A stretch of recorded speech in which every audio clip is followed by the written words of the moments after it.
Hello दोस्तों, मैं अनूप त्रिपाठी अपने channel GS with Anoop Tripathi में हार्दिक स्वागत करता हूं। सामान्य अध्ययन के श्रृंखला में आज भारतीय इतिहास के अंतर्गत आधुनिक भारत के महत्वपूर्ण तथ्यों का संकलन लेकर उपस्थित हुआ हूं और यह उम्मीद करता हूं कि यह मेरा प्रयास सार्थक होगा। अगर इन संकलन से कहीं एक दो तथ्य भी आपकी परीक्षा में आ जाते हैं तो वो मील का पत्थर साबित होंगे आपकी सफलता दिलाने में और सफलता सुनिश्चित कराने में। हालांकि विषय इतिहास हो या भूगोल हो, राज्य व्यवस्था हो, सबकी बृहद चर्चा जब वीडियो लेक्चर लिए जाएंगे तब की जाएगी। जैसे कि आधुनिक भारत में यूरोपियों का आगमन, तो इनका क्रम कैसा है, कैसे पुर्तगाली आए, कैसे डच आए, कैसे अंग्रेज आते हैं, फिर डेनिस और फिर फ्रांसीसी अंत में, और कैसे डॉन हेनरिक, जिनको कहा जाता है कि इनकी जो उपाधि थी वो प्रिंस हेनरी द नेविगेटर, कैसे वास्को डिगामा को अपने प्रतिनिधि के रूप में 1498 में भेजते हैं और वह एक भारत के इतिहास में महत्वपूर्ण तिथि मानी जाती है 20 मई 1498। फिर 1502 में, फिर 1524 में आते हैं तीसरी बार और दिसंबर 1524 में उनका यहाँ देहांत हो जाता है। फिर फ्रांसिस्को ड अल्मीडा आते हैं और उसके बाद 1509 में अल्फांसो द अल्बुकर्क आते हैं जो वास्तविक संस्थापक कहे जाते हैं। तो जो बेहद जो ये पूरी चर्चा है और जो पूरा कंसेप्ट है और फैक्ट के साथ साथ ये हमारी जब वीडियो क्लासेस होंगी बहुत जल्द मैं आपके सामने प्रस्तुत करूँगा। मेरा प्रयास ये है कि जो दूर दराज छात्र हैं उनका अगर मेरे वीडियो से और मेरे जो अल्प ज्ञान से ज़रा सा भी कहीं दूर दूर तक लाभ छू जाता है उनको, तो यह मेरी तपस्या का बहुत सार्थक कदम होगा और मैं इसके लिए माँ भारती को धन्यवाद दूंगा। जो भी है उनकी कृपा है। आइए देखते हैं समय न बर्बाद करते हुए आधुनिक भारत का इतिहास, उसमें भी भारत में यूरोपियों का आगमन, तथ्यों की अब झड़ी आने वाली है। देखिए, एक एक तथ्य बहुत इंपॉर्टेंट है। पहला, कौन यूरोपीय व्यापारी सर्वप्रथम भारत आया? पुर्तगाली 1498 में। वास्को डिगामा भारत में सर्वप्रथम कहाँ आया था? कालीकट 1498 में। पुर्तगालियों ने सर्वप्रथम किस स्थान पर दुर्ग का निर्माण किया था? कोचीन 1503 में। वास्को डिगामा का स्वागत कालीकट के किस राजा ने किया था? जमोरिन ने। भारत में पुर्तगीज शक्ति की वास्तविक नींव डालने वाला कौन था? Alphonso de Albuquerque. भारत में प्रथम पुर्तगाली गवर्नर कौन था? फ्रांसिस्को डी अल्मीडा, जिनका कार्यकाल था 1505 से 1519 ईस्वी। किस पुर्तगाली गवर्नर ने बीजापुर से गोवा को छीन लिया था? तो ये अल्बुकर्क ने 1510 में। उस समय जो शासक था वो आदिल शाही था। जेसुइट मिशन किस पुर्तगाली गवर्नर के समय मुगल दरबार में आया था? तो एंटोनियो द नोरोनहा। अब देखिए, इधर एक तरफ समुद्री यात्री और वो किस देश से संबंधित है? तो वास्को डिगामा पुर्तगाल, Christopher Columbus Spain, captain Cook Great Britain, Tasman Holland. मध्यकाल में सर्वप्रथम भारत से व्यापार संबंध स्थापित करने वाले थे पुर्तगाली। किन यूरोपियों ने भारत में प्रथमतः सामुद्रिक व्यापारिक केंद्र स्थापित किए? पुर्तगाली। हुगली को बंगाल की खाड़ी में समुद्री लूटपाट के लिए किसने अड्डा बनाया था? पुर्तगालियों ने। यूरोपीय कंपनियों का भारत आने का क्रमशः मैंने अभी बताया, पुर्तगाली, डच, अंग्रेज, उसके बाद फ्रांसीसी, ऐसा माना जाता है और यह सत्य भी है। बांदेल, चिंसुरा, हुगली तथा श्री रामपुर में से किस स्थान पर पुर्तगालियों द्वारा फैक्ट्री स्थापित की गई? तो हुगली में 1534 ईस्वी में। पांडिचेरी, पुदुचेरी से कहते हैं, पर कब्जा करने वाली प्रथम यूरोपीय शक्ति कौन थी? पुर्तगाली। किस पुर्तगाली गवर्नर के समय ईसाई संत सेंट फ्रांसिस जेवियर भारत आए? मार्टिन फ्रांसिस के समय में। कोलकाता की स्थापना किसने किया था? Job Charnock. कार्टज आर्मेडा व्यवस्था क्या थी? यह समुद्री व्यापार को नियंत्रित करने वाला कानून था जिसके पीछे आर्मेडा का बल होता था। भारत में यूरोपीय शक्तियों के प्रवेश के संदर्भ में अधोलिखित कथन सत्य हैं। ए, पूर्वी भारत में अंग्रेजी कंपनी ने 1633 में उड़ीसा में पहला कारखाना लगाया, सत्य है। अंग्रेजों ने अपना पहला कारखाना दक्षिण भारत में मसूलीपट्टनम, जिसे मछलीपट्टनम में लगाया। डुप्ले के नेतृत्व में फ्रांसीसियों ने 1746 में मद्रास पर कब्जा किया था। अगला प्रश्न फॉर्मेट में सही कथन है। डचों ने पुर्तगालियों को पराजित किया और आधुनिक कोच्चि में उन्होंने फोर्ट विलियम का निर्माण किया। बिल्कुल सत्य है ये।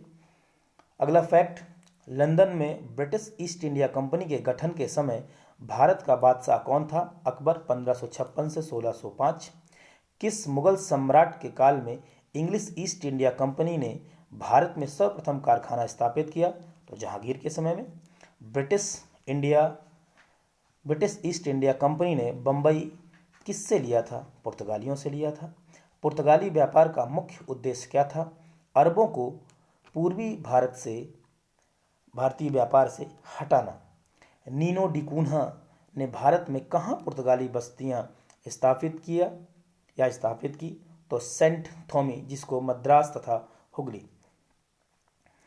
अब विदेशी कंपनियों का जो विधिवत तथ्य है एक दृष्टि में, उसको देख लेते हैं।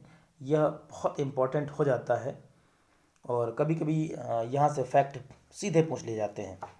पुर्तगाली ईस्ट इंडिया कंपनी, जिसको एस्तादो द इंडिया, ये क्वेश्चन पूछता है। पहला, पुर्तगाली ईस्ट इंडिया कंपनी, जिसको एस्तादो द इंडिया कहते थे, ये किस देश की थी? पुर्तगाल की थी। और इसकी स्थापना 1498 में। उसमें गवर्नर कोठी का फैक्ट्री का कौन था? FD अल्मेडा, ठीक है। और इसको फ्रांसिस्को डी अल्मेडा कहते हैं। और जो इसका प्रथम स्थल जहाँ बनाया गया वो कालीकट था। दूसरी कंपनी कौन सी? अंग्रेजी ईस्ट इंडिया कंपनी, जिसको the governor and company of merchant of London trading into the east Indies कहते थे। देश अंग्रेजों की थी। 1599 में इसकी स्थापना वर्ष थी। उस समय जो गवर्नर थे वो टॉमस रो थे और ये प्रथम बार कहाँ? सूरत 1608 में स्थापित की गई थी। तीसरी, डच ईस्ट इंडिया कंपनी, ये देश स्थापित करने वाले डच 1602 ईस्वी में। कार्नलियस इसके गवर्नर थे और ये कहाँ था? मसूलीपट्टनम, 1605। पूरी टेबल है, बहुत इंपॉर्टेंट है। फ्रांसीसी east India company, the Indus Orientalis फ्रांसीसी 1664 ईस्वी में। और जो इसके गवर्नर थे कोलबर्ट और मार्टिन, और ये सूरत 1668 में। Swedish east India company, Swedish company, देश भी स्वीडिश था और स्थापना वर्ष 1731 में। और विलियम यूसे क्लिंक्स गोहनबर्ग में। अब देख लेते हैं कि भारतीय कंपनियों का भारत में आगमन क्या था। तो सबसे पहले पुर्तगाली क्वेश्चन आया हुआ है, डच, ब्रिटिश यानी अंग्रेज, डेनिश, फ्रांसीसी और लास्ट में स्वीडिश, ये आए हुए थे। और फैक्ट देखते हैं फिर से एक बार, पुनः फैक्टों की ओर चलते हैं जो बहुत ही इम्पोर्टेंट है। भारत में प्रथम प्रेस की स्थापना किसने की? तो पुर्तगालियों ने की। डच कहाँ के निवासी थे? नीदरलैंड के। डच कंपनी का क्या नाम था? तो Dutch United East India Company of Netherland. Sumatra या बैंटम पहुँचने वाला प्रथम नागरिक कौन था? तो कार्नेलियस डे हस्तमान था। और सबसे पहले देख लेते हैं यहाँ पर कि किसने भारत में डच फैक्ट्री की स्थापना की। तो एक ही किसने की थी? तो मसूलीपट्टनम में बादर हेग ने की थी। उसके बाद भारत के साथ व्यापार करने के लिए सर्वप्रथम संयुक्त पूंजी कंपनी किन लोगों ने प्रारंभ किया? तो डचों ने किया। उसके बाद बंगाल में कौन सा कारखाना डचों ने 1663 में स्थापित किया था? सिंचुरा में। बहुत इंपॉर्टेंट है, यहाँ से प्रश्न कभी कभी पूछ लेता है। डचों ने जाकर्ता जीतकर किस नगर को बसाया? तो ये था वटाबिया नगर। कौन सा था? वटाविया नगर था।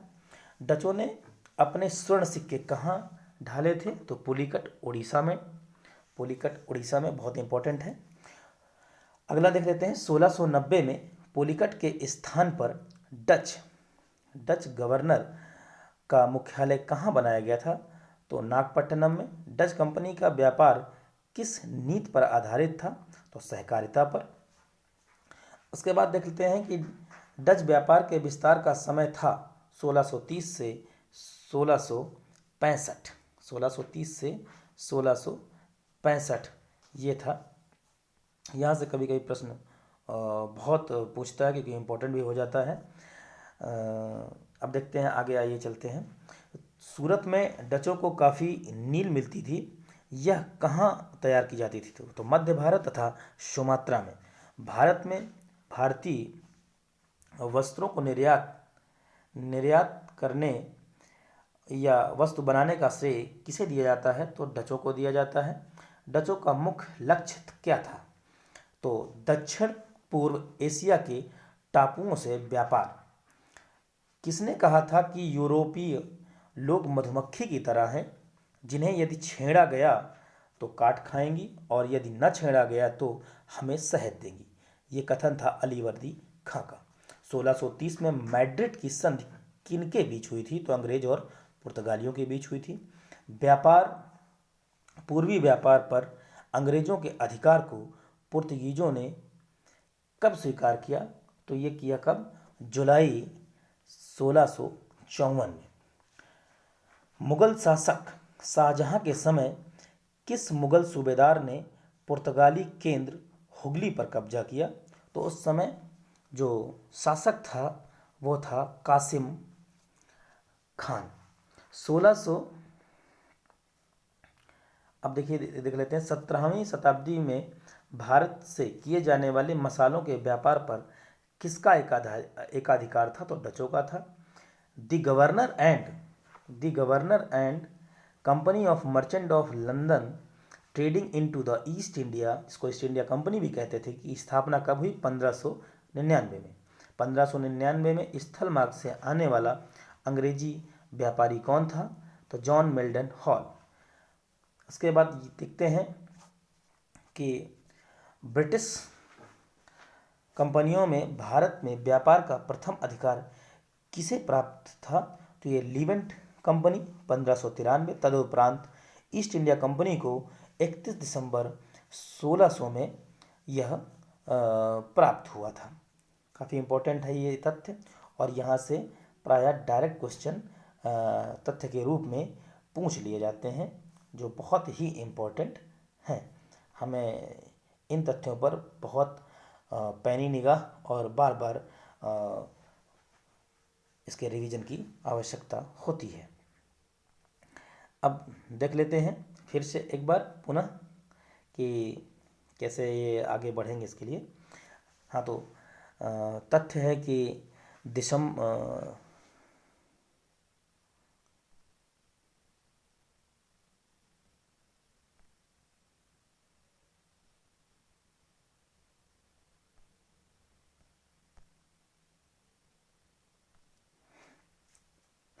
ईस्ट इंडिया कंपनी को तत्कालीन ब्रिटिश महारानी एलिजाबेथ ने 31 दिसंबर 1600 को पूर्व के साथ व्यापार करने के लिए कितने वर्षों का विशेषाधिकार प्रदान किया था? तो 15 वर्षों के लिए। ईस्ट इंडिया कंपनी के किस अंग्रेज गवर्नर को अंग्रेजों द्वारा भारत से निष्कासित किया गया था? तो ये जो इसका आंसर है सर जॉन चाइल्ड को। अंग्रेजों ने भारत के पश्चिमी तट पर स्थित सूरत में अपनी प्रथम फैक्ट्री 1613 में स्थापित की। उस समय फैक्ट्री किसे कहा जाता था? तो व्यापारी केंद्रों को क्या कहा जाता था? फैक्ट्री कहा जाता था। क्या कहा जाता था? फैक्ट्री कहा जाता था। अब आगे देखिए। 1608 में कंपनियों ने कैप्टन हॉकिंस को मुगल सम्राट जहांगीर के दरबार में भेजा। हॉकिंस को जहांगीर से क्या प्राप्त हुआ? तो सूरत में एक स्थायी कोठी स्थापित करने की अनुमति तथा 400 का मनसब और जागीर।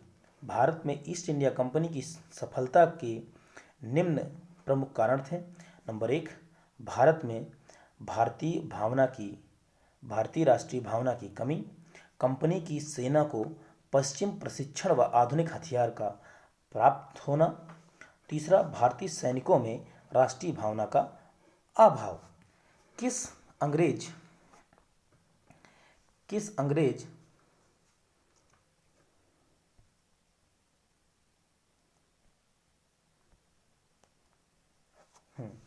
अंग्रेज अधिकारी ने पुर्तगालियों को स्वाली के स्थान पर पराजित किया? तो थॉमस वेस्ट। किस यूरोपीय कंपनी ने सूरत में सर्वप्रथम अपना कारखाना स्थापित किया? अंग्रेजों ने 1613 में। ब्रिटेन के सम्राट चार्ल्स द्वितीय द्वारा पुर्तगाल की राजकुमारी कैथरीन से विवाह 1661 में करने पर कौन सा प्रांत उन्हें पुर्तगाल से उपहार में मिला था? तो मुंबई। इंग्लैंड के राजा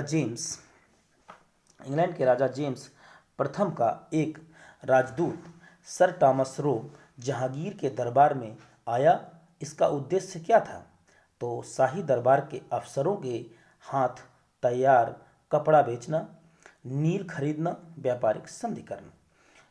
इंग्लैंड के जेम्स प्रथम के राजदूत सर टॉमस रो किस वर्ष भारत आए थे? 1615 में। 1611 ईस्वी में अंग्रेजों ने दक्षिण भारत में अपनी प्रथम फैक्ट्री मसूलीपट्टनम में स्थापित की, लेकिन जल्दी ही उनकी गतिविधियों का केंद्र हो गया तो क्या? मद्रास। फ्रांसिस डे ने 1639 ईस्वी में चंद्रगिरी के राजा से मद्रास को पट्टे पर लिया तथा वहां एक किलाबंद कोठी बनवाई।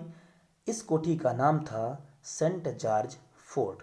अगला फैक्ट, 1632 ईस्वी में गोलकुंडा के सुल्तान ने अंग्रेजों को एक सुनहरा फरमान दिया जिसका उद्देश्य था क्या? 500 पैगोडा वार्षिक कर देने पर उन्हें गोलकुंडा राज्य में स्वतंत्रता पूर्वक व्यापार करने की अनुमति प्रदान करना। जॉब चार्नॉक ने कलकत्ता शहर की स्थापना तथा फोर्ट विलियम किले का निर्माण किया जिसका प्रथम अध्यक्ष था कौन? चार्ल्स आयर कूट। कौन सा युद्ध भारत में ब्रिटिश प्रभुत्व को प्रारंभ किया? तो प्लासी का युद्ध 1757 ईस्वी में, पश्चिम बंगाल। फ्रांसीसी ईस्ट इंडिया कंपनी की स्थापना किसके शासनकाल में हुई? तो लुई 14वें के शासनकाल में 1664 में। भारत में फ्रांसीसी कंपनी का संस्थापक कौन था? तो कॉलबर्ट 1664 ईस्वी में। अब आइए हम एक नज़र में देख लेते हैं, बहुत इम्पोर्टेंट है और कभी मिलान कर के फॉर्मेट में और कभी एक ही प्रश्न में जब 3-4 फैक्ट आते हैं तो कारण, संधि और परिणाम नाम के कहीं ना कहीं से इस पर एक प्रश्न जरूर बन जाता है। सबसे पहले हम देखेंगे युद्ध और उनके कब वो युद्ध हुए। तो प्रथम कर्नाटक युद्ध सेंट थोमे या अड्यार युद्ध जो 1748 ईस्वी में हुआ, वो कब से हुआ? 1746 से 1748 तक चला। इसका कारण क्या था? ऑस्ट्रिया का उत्तराधिकार। और किस संधि के द्वारा यह समाप्त हुआ? तो एला सापल। ये बहुत इम्पोर्टेंट हो जाता है। और जब तक चला, यानी कि जो प्रथम कर्नाटक युद्ध था वो 1746 से 1748 तक चला। इसका मतलब 48 में ही संधि हुई होगी। कौन सी संधि? एला सापल की संधि। और इसके परिणाम क्या हुए कि इस युद्ध ने भारतीय नरेशों की दुर्बलता को पूरी तरह से उजागर कर दिया था और सिद्ध कर दिया था कि जो भारत के नरेश हैं वो दुर्बल हैं कहीं ना कहीं। और इसका कारण क्या था? ऑस्ट्रिया का उत्तराधिकार युद्ध। अब देखिए, जो कर्नाटक का द्वितीय युद्ध है और इन युद्धों के अंदर भी कई युद्ध हुए थे, वो हम जब पढ़ाएंगे तो पूरा बृहद चर्चा होगी। द्वितीय कर्नाटक युद्ध यानी अंबूर का युद्ध उसी के अंदर हुआ था 1749 में। और यह चला कब? 1749 से लेकर के 1754 ईस्वी तक। और जिसके कारण थे कर्नाटक तथा हैदराबाद के आंतरिक मामलों में विवाद था और यह समाप्त कब हुआ? जब पांडिचेरी की संधि हुई 1755 में। यह युद्ध लगभग कोई निर्णय नहीं आया, लेकिन फिर भी जो पक्ष मजबूत था और जो थोड़ा सा सशक्त दिखे वो अंग्रेज ही थे। अब बात करते हैं तृतीय युद्ध जो कर्नाटक का युद्ध हुआ। इसके अंदर वांडीवास का भी युद्ध हुआ और 1756 से लेकर के 1763, इसको सप्तवर्षीय युद्ध भी कहा जाता है। और जो इसका युद्ध का जो अंत हुआ वो पेरिस की संधि से हुई 1763 में। और वांडीवास के युद्ध में जो 1760 का हुआ था, अंग्रेजों ने फ्रांसीसियों को निर्णायक रूप से पराजित कर दिया। और ये बहुत इंपॉर्टेंट था भारतीय इतिहास में, और कई बार प्रश्न भी यहाँ से पूछ लेता है। अब देखिए, भारत में फ्रांसीसियों ने अपनी पहली कोठी किसके द्वारा 1668 में सूरत में स्थापित की? तो फ्रैंको कैरो द्वारा। फ्रांसीसियों एवं अंग्रेजों के मध्य पेरिस की संधि कब हुई? बहुत इंपॉर्टेंट है, 1765 में। कर्नाटक के नवाब अनवरुद्दीन को फ्रांसीसियों ने किस युद्ध में मार दिया था? बहुत बार कई बार प्रश्न आया है ये, पीटी में तो अक्सर पूछता है। अंबूर के युद्ध में। किस युद्ध का कारण यूरोपों में सप्तवर्षीय युद्ध का आरंभ होना था?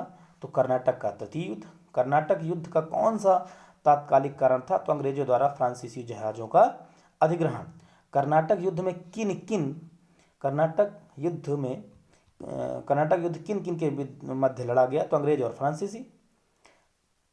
कौन सा प्रथम यूरोपियन व्यक्ति था जिसने भारतीय राजाओं के झगड़ों में भाग लेने की नीति को अपनाया था? तो डुप्ले ने लिया था।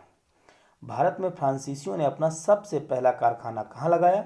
तो सूरत, 1668। और